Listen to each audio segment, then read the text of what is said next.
And we're back. I can't believe it. Yeah, it's just me and Louis, because Kara heard that we were going to talk about the Oscars, and she ran away. Fled, Carmen Sandiego style. Hopped on a plane to Paris. At the top of the Eiffel Tower, bragging that she's there. But the Oscars are literally in 2 days, Louis. Yes. Yeah. You're going to be there. I can't believe I am going to be there. Yeah, the Oscars and I are teaming up. I'm going to be hosting the Oscars All Access red carpet feed that you can watch on Twitter before the ceremony. And then I've got to figure out where I'm watching the Oscars, because that's a very significant portion of my year. Because here's my tactic. I'm going to go there, be very respectful to everybody I interview, and then I'm going to go tweet snarkily about them. So how about that? Wow, a real backstabber. Right. Oh, the OJs? Sure. Yes, yeah. That is the song that made me want to open a strip club. Oh, yeah. Do you know what song I love based on that song is Angie Stone, Wish I Didn't Miss You Yes! Anymore? Love that song. Yeah. Angie. What happened to I her? think Jill Scott murdered her. There could only be one. Angie was like, I'm the number one lady detective. And Jill was like, I don't think so, bitch. Well, the Oscars are coming up, so I figured that we could talk about some people who really deserved Oscars, but did not get them. I mean, one of my favorite things about the Oscars is that not every time the person you want wins. Like that's why there's an urgency to the Oscars, is that there's a sense of justice that you want to prevail. But guess what? Everybody has a different feeling about what that justice means. So sometimes somebody wins that you didn't really care for. I can think of a couple of wins that upset me. I'm not a big fan of Kim Basinger winning for LA Confidential. Because you're trash. That's right. Oh, you love that win? I love Kim Basinger. I mean, I love Kim Basinger. Kim Ben Basinger. Oh, well, okay. What else would she have won for? Correct. Surviving, dealing with Alec Baldwin and all those movies and that marriage, I guess. But in that movie, she just has her hair over her eye. That's all she does. Just and then like Guy Jessica Rabbit. Right, yes. Or the villain that Meg Ryan played in Captain Planet. Oh, my God. I can't believe I can't. Dr. something. Blight, yes. yes. Mm-hmm. All right. I got to give you my first year where I was upset with Best Actress race. Okay. 1972. 1972. So that's Liza Minnelli won for Cabaret, and I bet you're talking about Diana Ross and Lady Sings the Blues. I am. I'm a brilliant person. How about that? Yeah. I wish that Diana had won. It is an awesome movie. She's so good in that movie. Listen, I love Cabaret. Mm-hmm. I love it. It's my favorite I just musical. think that Diana really pulled out that Billy performance. I want to say also that is the only screenplay nomination that a black female screenwriter has been nominated for. It's also the last time two black women were nominated for Best Actors at the same time. That's exactly right, because it was her. It's Cicely Tyson also For in Sounder. Yes. Which I feel like I've seen. Right. I know the book. I feel like everyone's sort of seen that movie. I feel like we watched it in school as a kid, but it's never been a movie that I'm like, I want to revisit Sounder. Right. It's also a weird movie for Cicely Tyson's only nomination to be for. Like, it's not signature Cicely Tyson for me. You know? Well, racism. Right. That too. Mind you, I do love Liza Minnelli in that movie because she's giving you. I mean, people forget to associate her with raw sexuality, and in that movie, there's a desperation that's believable. There's a talent that's believable. In a way, she's almost too talented for that role, which is supposed to be purely try hard in certain ways. But lots of iconic performances that year. Yeah. I think one of the most notable snubs ever. I want to hear what you think of this. Is Oprah in The Color Purple. We have to say Oprah Winfrey in The Color Purple. In 1985, you called her Oprah Winfrey. And she lost to Angelica Houston in Prizzi's Honor. Have you ever seen that movie? I have not seen Prizzi's Honor. It's not a movie people talk about anymore. Here's the problem. So Oprah gives a tour de force in The Color Purple, which if Keep It listeners haven't listened to The Color Purple, what have you been doing with your lives? I don't understand. But Angelica Houston in that movie is giving you a saucy black humor, a macabre spirit, and also every goddamn look is the most iconic thing you've ever seen. Some people just look like paintings. And so Angelica Houston fulfills a glamour that I think is very rare. So I think that's one of the best matches in Best Supporting Actress history. And while I'm sad Oprah didn't win for that, guys, Angelica Houston is a prize. I mean, from Addams Family to The Grifters to I loved her small role in 50-50. So I'm happy for that win, but Oprah, that's probably one of the most significant snubs ever. Okay.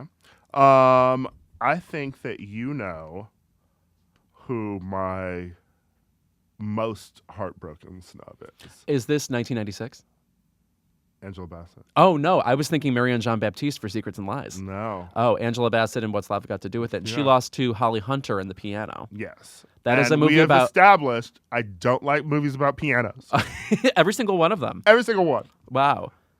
Unless they make Piano Lessons Can Be Murder into a movie. Which is a Goosebumps book for anybody who is new to the brand of this show. Yes, mind you, What's Love Got to Do with It is just a harrowing movie. I mean, it's really, one of the most significant scenes I remember is Ike dragging Tina Turner around a room. Like you're watching actual violence occur. It's wild that, that Angela doesn't have multiple nominations. No. The amount of people who are just agreed upon geniuses who only have one nomination. Tilda Swinton has one nomination. I mean, she did win for it. And I would describe her as maybe the definitive pain actress ever. Like, nobody conveys pain on film better than Tilda Swinton, and we can only nominate her for that movie in which she's the only lady. And it's, not that Michael Clayton isn't amazing, but just, God, the amount of time she's been fabulous, like Angela Bassett. So here's my thing. I would say that Angela should have won in 93 for What's Love Got to Do with It. Okay. Don't give it to Holly Hunter in The Piano. I know. I'm not saying comes. that she should have won for Broadcast News because I do think that Cher deserves an Oscar for Moonstruck. I just saw Moonstruck again last week, and I just rewatched it the other week, too. She's gorgeous in that movie, and she's so likable and perfect, and so is Nicolas Cage. Yeah, everybody in that movie. Olympia Dukakis. Vincent Gardenia as the dad is so hilarious. I mean, you know what I might have given it to her for? I bet you're going to say the same thing. 13? No, I was going to say the next year, 88, when Jodie Foster won for The Accused, I would have nominated Holly Hunter for Raising Arizona. I want to say Raising Arizona is technically 87 still, because she did that and Broadcast News in the same year. Did she? Yeah. Also, 88 is a distinctly interesting year because Jodie Foster is up against these two up-and-comers, Meryl Streep in A Cry in the Dark, and also Glenn Close in Dangerous Liaisons. And I think that should have been the year Glenn won, because here's what Glenn Close does well. Two things. One, frostiness, and two, evil.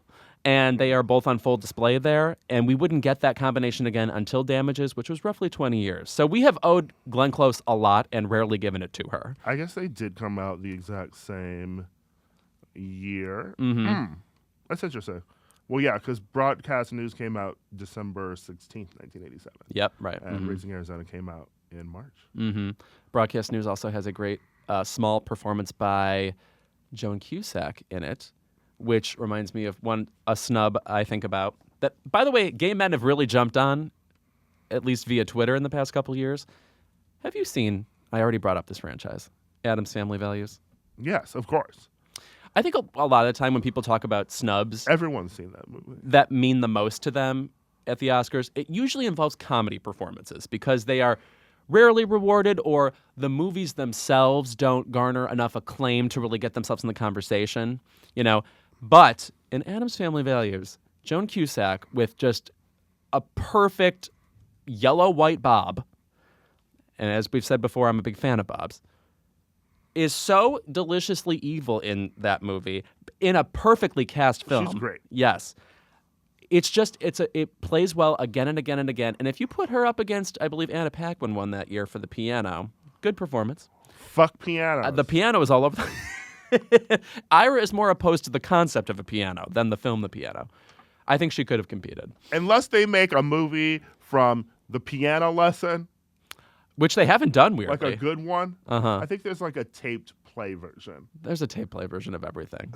There's a tape I'm play in version several of tape Keep It. versions. Yeah. Andrew Garfield as Lewis. Well, if we're talking about screenplays, I think that Spike Lee, for Do the Right Thing, I think he could have won. Yeah. Yeah. Listen, I think Dead Poet Society is a good movie, but I think it's more in the performances than it is in the script. No, nothing about that movie is like inventive. No, it has a charisma about it more than it has,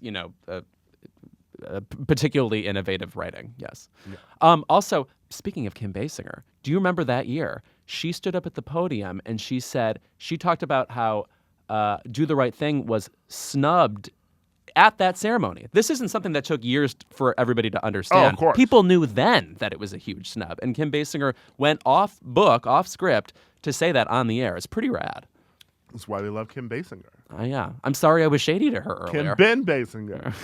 I already said that. Yeah, you did. I'm a lunatic. I can think of a good snub in recent years. Okay. All right. Now, here's the thing. I don't think it's that cool to hate La La Land. I think at worst it's a B-. I think their conflict between Emma Stone and Ryan Gosling, where I guess she's going out of town or he's going out of town and they can't hang out as much, not that compelling to me. But the movie's okay otherwise. But the acting nomination for Emma Stone. And a win for Emma Stone. Against Jackie. And also Isabelle Huppert. Have you seen Elle? I've seen Elle. Elle is here's an overused adjective of mine, zany movie. Yeah, listen, Isabelle Huppert loves zany. Have Yes. you seen the commercials for Greta? Guys, I'm first in line for fucking Greta. I'm standing on the roof of the ArcLight right now waiting for Greta to open. But you would never watch La La Land and Elle back to back and think Isabelle Huppert did less than Emma Stone did in that movie. You would never think that. And I think, at least with Natalie Portman's performance, there's an argument that it's a provocative performance that you can go either way on. You can think like, oh, it's too over the top or something. With Isabelle Huppert, she is hilarious. She is dark. In that movie, her dad is a dead serial killer, and she feels convincingly like that person's kid. There's lots of sexual violence in the movie. There's a lot she has to do, and she delivers it with such believable and weirdly charismatic dark humor. It's an astonishing performance and a one-of-a-kind movie. Listen, it reminds me actually of this interview with Kiki Lane from If Beale Street Could Talk. Another many snubs this year for that movie. Well, what's his name in that movie? Brian Tyree Henry, amazing. Yes, which I think is a movie that people are going to revisit years from now and be like, that is so gorgeous. Might win for score, and Regina might win, yeah. Yes, deserved for cinematography. Oh, God. Everything's so lush. I will say that Kiki recently said that, like, in an interview, there's such a lack of opportunities in terms of great roles for black women, especially when you look at women around my age. Because you see, like, Emma Stone, Jennifer Lawrence, Saoirse Ronan, they have multiple Academy Awards and nominations. And then you look at actresses like Viola, Angela Bassett, they have, like, maybe one or two, or, like, not even a win in Angela's case. Right. And it's a thing where it's like, it's wild in general that Emma Stone has won that award over Natalie Portman and Isabelle Huppert, but the Oscars sort of does that. They reward like a young white ingenue actress, which is so weird in a way that you can't get that as a black actress. You know, like Viola's not didn't have those at a young age. Angela didn't have those at a young age, and it's like I would argue that Kiki Lane did as much, if not more, than Emma did in La La Land in If Beale Street Could Talk. Right. It's also interesting to think about, I mean, this is no shade to Jennifer Lawrence, who is a legitimate actor and movie star, but in her 20s, she garnered more Oscar nominations than any black actress has in her entire career. Right. You know, so I mean, just that's kind of telling, right? We get these opportunities. Dancing around in dish gloves. Right. Oh my God, American Hustle. Although she is the only part I liked in that movie. I'm thinking about that movie. Yeah, I have probably said this a couple of times. That's a movie to me that feels like they made a movie around the characters and Guess Who? That guy has glasses. He has a mustache. Yeah. Well, I guess lastly, what are we looking forward to at Sunday's ceremony? To be honest, in this day and age with the Oscars, I'm looking forward to any welcome surprises. It's just so rare after a season anymore that like we don't fully map out what's going to happen in all of the major categories. And this is, I don't mean to root against Regina King, who I think is really good in If Beale Street Could Talk. She gets two very good scenes. I actually like her the most in the first scene where she gets into that fight, or there's a fight and she deals with it. Oh, yes, at the house. Yes. That entire scene is why I think that Beetlejuice deserved more nominations. Yeah. But man, Rachel Weisz in The Favorite, I just love deadpan women being absolutely cruel and also queer. You know, it's so interesting because, you know, I feel like I'm rooting so hard for Regina King because just, you know, in my mind, I'm like, will she get another nomination? Right. You never know. Yeah. And she's such a tour de force, but it's also like, so are many of the other black women who didn't rack up other nominations. I finally watched Support the Girls with Regina Hall recently, and it's just, in any other year, it feels like that would have been a contender to win. You know, just a tremendous performance. So it does feel like you're hedging on whether or not how many black actresses in a year can be nominated. You know, Yeah, we've never had a year where all 5 were. You know. Yeah. Let's get that year. Yeah. Let's get Regina, Viola, Angela. Like, let's get them all up in some hot movies, and get some directing. That would be cute. Get some awards. You know, that's when that's the time when, you know, like, I'm never like, oh my god, like these white directors need to like do like a black movie or things like that. But it's also things where it's like Damien Chazelle, you know, like you can't work with a black lead, you know, instead of like Ryan Gosling again. Right. That movie seems more interesting than First Man. Like the scene where the black people were protesting in First Man was one of the more interesting scenes. Oh, right, like, yes. What would that story have been? I feel like we didn't have any conversation about that part of the movie. No. That's also, I'm confounded about that movie because I do think technically it is amazing, and it feels like the way space travel would have felt in 1969, which is to say a rickety roller coaster made of wood. But The Viper. yes, oh yeah, Six Flags Great America. Yes. That's for all our Gurney listeners. But the domestic stuff felt a little too quaint to me, and Claire Foy's performance with that Temple Grandin accent, real strange. I guess we just need more opportunities for filmmakers like Barry Jenkins and Spike Lee to make movies for black actors because nobody else is doing it. Yeah, I'm rooting for this woman, Chloe Zhao is her name, who did that movie The Rider this year. Yeah. I'm really looking forward to where She's she goes doing next. a Marvel movie. Right, Yeah. yes. I mean, get your coins, girl. Please. Do you think Best Picture is going to be Roma? That's my guess. I think it's going to be... Do you think, you don't... I think it's going to be Black Panther. Really? Yeah. That would be rad as hell. I would love it. The shockwaves in the auditorium would be amazing. It's sort of like the year that Toy Story 3 was nominated for Best Picture. I would have been cool with that winning just so we can prove, we are capable of giving Best Picture to an animated movie and one that is totally acclaimed.